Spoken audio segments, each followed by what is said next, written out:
Because after a week in which Twitter has exposed just how frail a thing an injunction can be, that's the place we're at right now. More people than ever know the secrets that the papers have been prevented from publishing.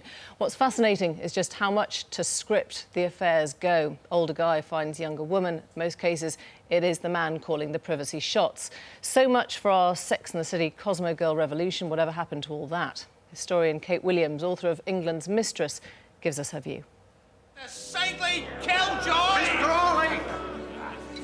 Nicholas Bulstrode, the wealthy, Middlemarch banker of George Eliot's novel, covering up his shadowy affairs to preserve his status in society.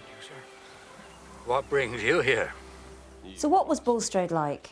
Bulstrode was effectively a banker with aspirations to be a bishop. He was a public evangelist. He believed in piety and tried bullying tactics to impose it on others. But there was a complete disjunction between his public life and his private past. So what happened to Bulstrode's pretty like what's going on today? Well, we don't want to overgeneralize or read too much into one character, but certainly there are similarities. There is today a public aspiration by certain people to a kind of goodness and a kind of morality which they don't necessarily live out totally in their private lives. And as so often, women most likely suffer from male double standards. Victorian men made sure their sexual indiscretions didn't damage their status in society. Are today's modern wealthy men using super-injunctions to do much the same thing?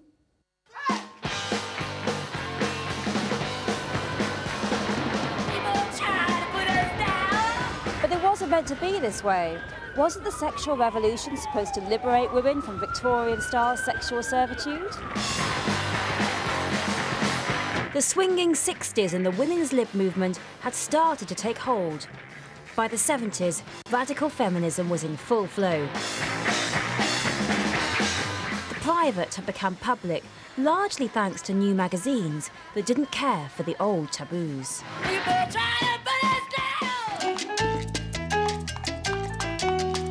Today's women are told they can have it all. Sex and the City's iconic stiletto-clad divas have the wardrobe, the sex life and the high-powered jobs.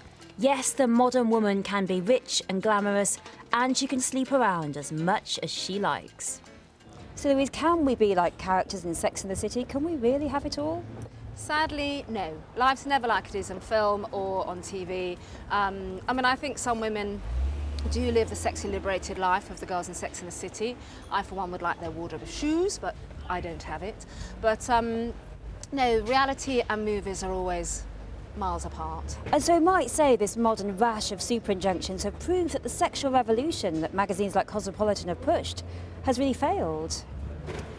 I think that's a really interesting point, because I think if you look at the injunctions in the terms of the sexual revolution, on one hand, you could say the revolution's really worked because these women have chosen their own sexual partners and chosen to sleep with whoever they wanted to, but they can't talk about it. And that's where the sexual revolution has failed, because the men are still in the positions of power and of larger income. And statistically, men still earn far more money for doing the same jobs as women do.